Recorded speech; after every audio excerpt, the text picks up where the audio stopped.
Alright, we're back for match 1, game 3. See, do I want to play first? His deck does seem a little slow, so I think I could make an argument for drawing here. Yeah, you know what, let's draw. Alright, I'm probably going to Gate Creeper Vine in for our Guild Gate.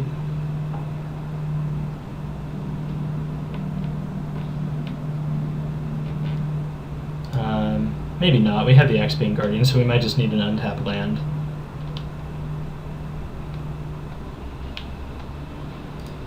Alright, now that we have both Axebanes, we're probably just going to get an untapped land, unless we draw another one. This is good. We should be able to get to Horncaller's chant pretty quickly between a Defender and 2 other Guardians. He can beetle all he wants. Alright.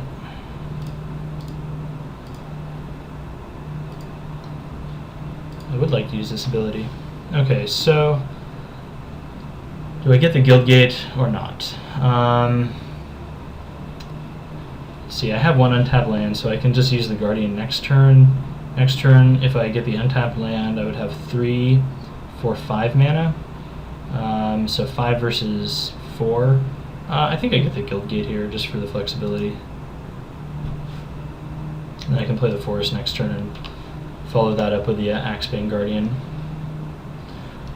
Having Detention Sphere in your hand always makes you feel secure that you can deal with you know, some of the threats he might play.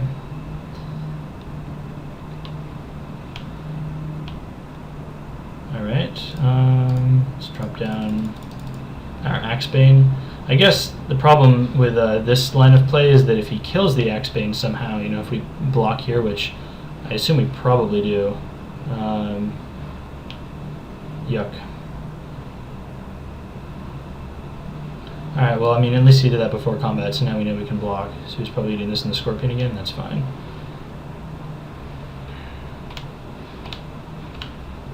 Okay, so now the question here is, can we play the Guild Gate or the Plains? It's 1, 2, 3, 4, 5 versus 6. So for 6 mana, can't really do anything that we wouldn't do for 5. So I think we just play the Guild Gate, and then Inspiration at the end of his turn. Oh wait, let's see. Shoot. Maybe I should have played the Plains, because then I could have played the Axebane. And then I only have 3 mana. I think that was a misplay. That was a pretty bad misplay. I should have played the Plains, and then I could have played the Axebane and Inspiration. So now I guess I just Axebane. Unfortunate.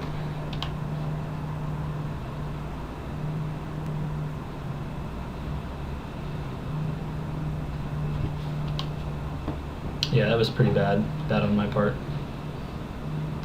Yep. And a imp. Okay. Alright. That was an okay draw. Need to get our Horncaller's chant going on here. So let's see. I think we have enough mana to do that. The question is, do we have enough mana to do that and Detention Sphere? Because I think we need to get rid of this guy ASAP, because he's going to put some stuff on the imp and then we're going to be in trouble.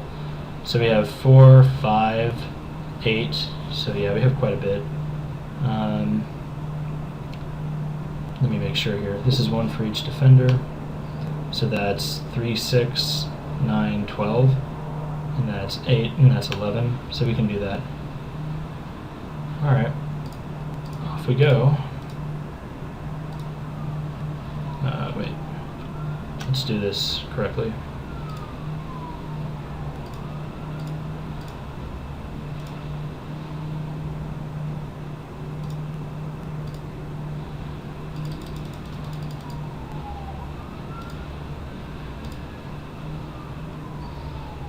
Yeah, so another question is here. I'm pretty sure we Detention Sphere away his Corpse Jack Menace. We could get rid of the imp, but I mean, this thing is just going to get huge on its own, so I think we have to do that. The 3/3 lifelink imp is going to be hard to deal with though, if he scavenges onto it.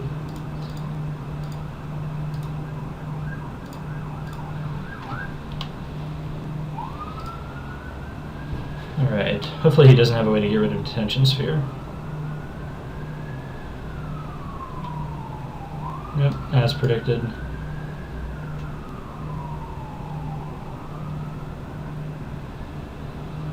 Ew. That's really bad. He did have the Mind Rot.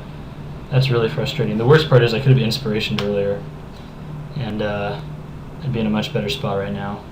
So, I think...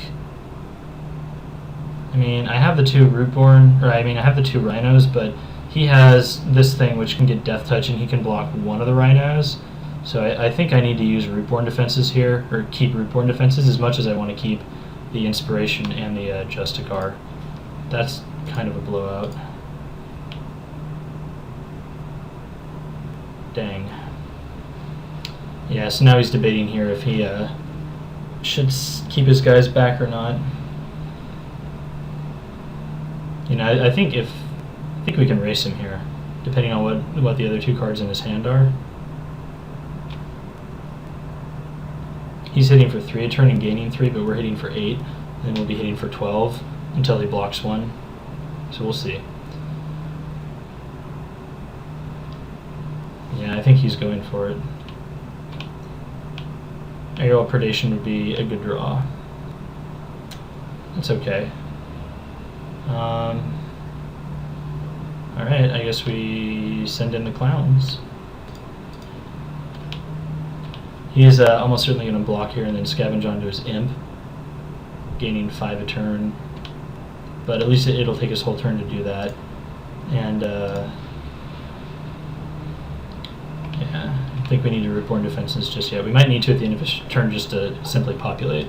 We'll see what he does. If he leaves the Keyrin back, we might have to keep the Rootborn defenses. Alright, well he didn't scavenge on, which means he probably drew something. We need to draw an answer to this Imp ASAP. That's bad. Alright. So now we just make our Centaur here.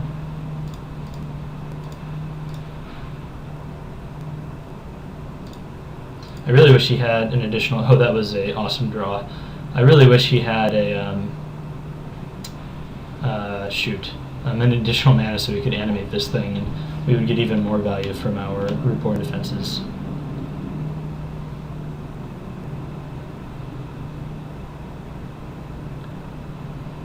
I'm trying to think if there's anything in this format other than Rootborn defenses that makes Aerial Predation invalid on his turn.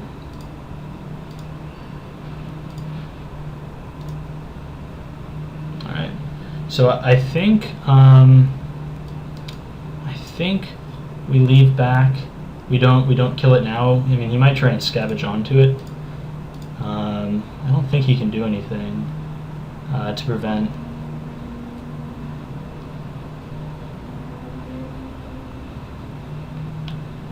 Yeah, this looks like that's what he's doing.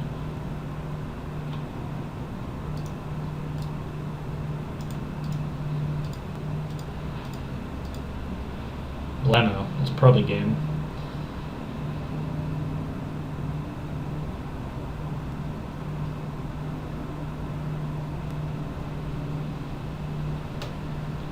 Yeah, I mean, he can activate his Keyrin and block 2 damage, but he's still taking a lot.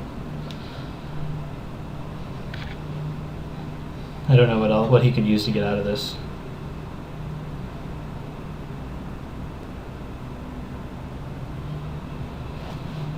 Alright, so that is the end of round 1. My opponent's parting words were, fair enough, open a Jace and lose to a horrible deck. So I guess he's upset. That's okay, I would be upset too if I lost.